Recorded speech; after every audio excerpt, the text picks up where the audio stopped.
आज हम गमीटोजेनेसिस को देखेंगे, इसका पूरा कॉन्सेप्ट देखेंगे आपका क्लियर इन इजी वे में। ठीक है, तो सबसे पहले स्टार्ट करते हैं व्हाट इज़ गमीटोजेनेसिस। तो गमीटोजेनेसिस आपने याद रखना, the process of formation of gamete is called गमीटोजेनेसिस।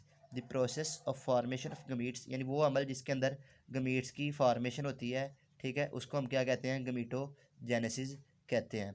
ठीक है, अब इसमें आपने याद रखना है कि ये गमीट्स कौन कौन से होते हैं। आपने याद रखना है कि गमीटोजेनेसिस के अंदर ना फॉर्मेशन ऑफ गमीट्स होती है।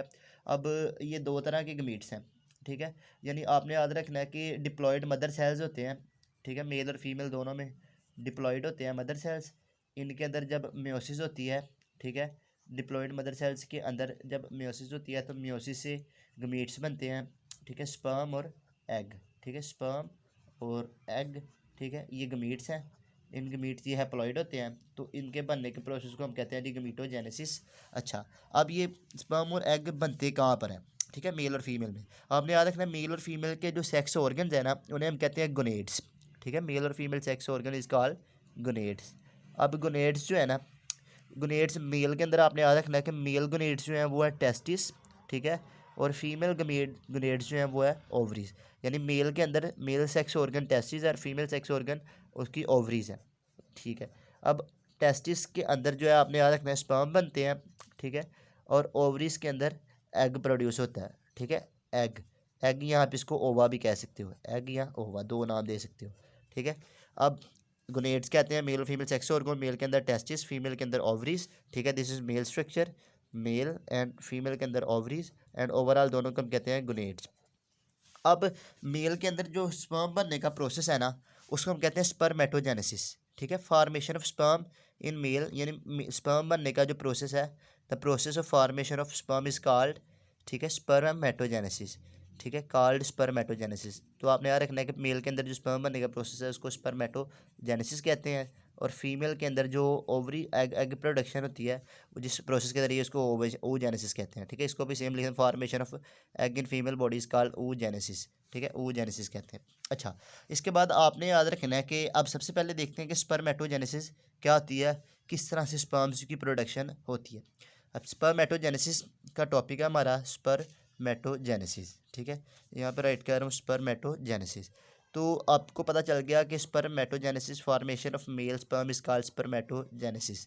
अब स्पर्मेटोजेनेसिस की बात करें तो आपने याद रखना है कि स्पर्मेटोजेनेसिस में सबसे पहले स्पर्म्स बनते हैं। आपने अंदर मेल के अंदर जो टेस्टिस हैं, ठीक है, मेल के अंदर ये स्पर्मेटोजेनेसिस होती है, मेल टेस्टिस जो हैं, टेस्टिस के अंदर ना छोटी छोटी ट्यूब्यूल्स होती हैं, ठीक है, यानी कि मेल टेस्टिस के अंदर छोटी छोटी ट्यूब्यूल्स हैं, उन ट्यूब्यूल्स को कहते हैं seminiferous tubules, seminiferous tubules, seminiferous tubules.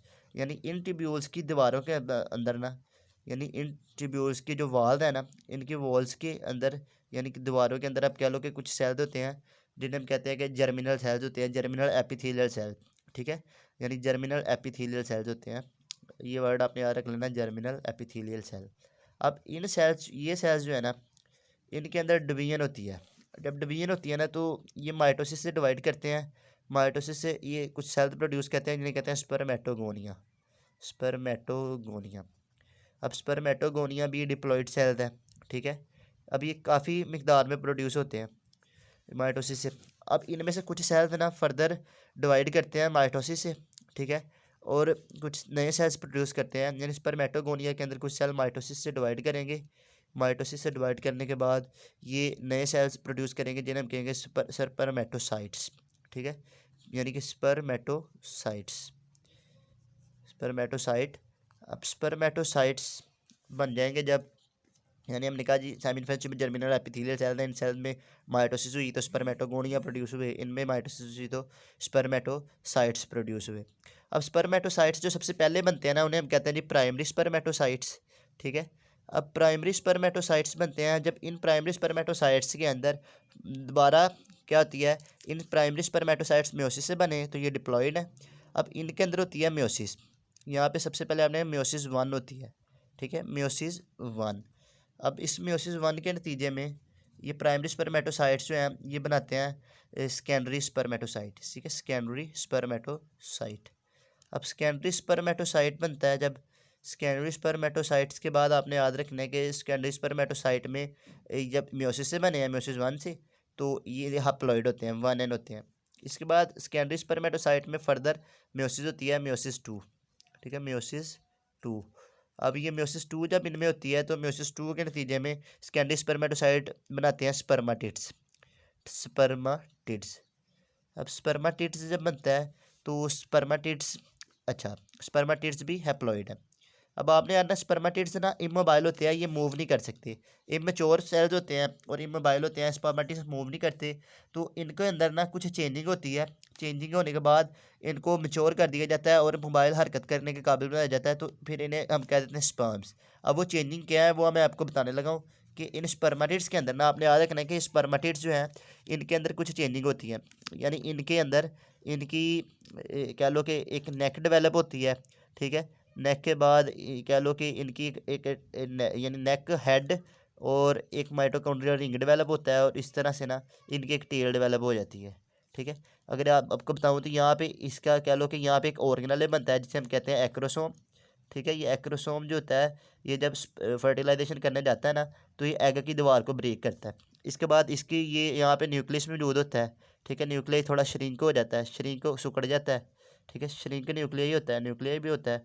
उसके बाद नीचे आ जाए तो ये इसकी नेक होती है, नेक डेवलप हो जाती है, और यहाँ मिडल पे इसकी एक माइटोकॉन्ड्रियल रिंग बन जाता है, ठीक है। इस तरह से एक रिंग बनता है जिसको कहते हैं माइटोकॉन्ड्रियल रिंग, माइटोकॉन्ड्रियल रिंग। और उसके बाद आपने याद रखना है कि इसकी एक टेल डेवलप हो जाती है, इस तरह से ना एक टेल इसकी बन जाती है जो इसको मूवमेंट में हेल्प करती है। तो जब ये सारे स्ट्रक्चर इसमें स्पर्मेटिड में बन जाते हैं तो इसको हम कह देते हैं ये स्पर्म्स हैं, ठीक है। तो ये सारा प्रोसेस जो है ना दिस इज कॉल्ड स्पर्मेटोजेनेसिस, इसको स्पर्मेटोजेनेसिस कहते हैं। और इसमें जो आपने बात याद रखनी है एक और, वो ये कि जब हमने स्टार्ट किया था तो आपने याद करना है कि हम एक सेल से अगर बात करें ना, हम कहते हैं स्पर्मेटोगोनिया जो था उसने माइटोसिस से डिवाइड किया, ठीक है। स्पर्मेटोगोनिया एक सेल था, इसी से बना रहा हूँ। ये माइटोसिस से डिवाइड करेगा और कितने सेल प्रोड्यूस करेगा, प्राइमरी स्पर्मेटोसाइट टू, ठीक है, टू। अब हम एक सेल को लेकर यहाँ पे चलेंगे, ठीक है। प्राइमरी स्पर्मेटोसाइट जब डिवाइड करेगा तो ये म्योसिस से डिवाइड करेगा, ठीक है। प्राइमरी स्पर्मेटोसाइट म्योसिस से डिवाइड करेगा, इस एक को लेकर चलें तो ये फर्दर दो सेकेंडरी स्पर्मेटोसाइट प्रोड्यूस करेगा, ठीक है। अब तो सेकेंडरी स्पर्मेटोसाइट में म्योसिस टू होगी ना तो ये आगे फर्दर दो दो, ये दो इससे प्रोड्यूस होंगे और दो ही इससे प्रोड्यूस होंगे फर्दर, ठीक है। इसके भी दो प्रोड्यूस होंगे तो टोटल चार स्पर्मेटिड्स बनते हैं। अगर एक प्राइमरी स्पर्मेटोसाइट लें तो उससे उसके अंदर जब पूरा प्रोसेस होता है तो चार स्पर्म्स बनेंगे। तो ये बात आपने याद रखनी है। स्पर्मेटोगोनिया एक था, डिवाइड किया, माइटोसिस से दो प्रोड्यूस हुए। अब इस दो में से हमने सिर्फ एक को आगे लेके गए हैं ताकि काउंट करें। तो एक के अंदर जब म्योसिस वन हुई तो उसने दो प्रोड्यूस किए, ठीक है। फिर म्योसिस टू हुई तो दोनों ने फर्दर चार बनाए, तो स्पर्म एंड पे कितने बनते हैं, चार स्पर्म बनते हैं, ठीक है। इस तरह से लिख रहा हूँ, इस तरह के चार स्पर्म्स बनेंगे एक दफ़ा। अगर ये प्रोसेस एक एक एक सेल को लेकर चलें तो चार स्पर्म्स एट लास्ट आपको मिलेंगे। तो this is called spermatogenesis and gametogenesis. If you have any query any question you can ask me, ठीक है। ओके।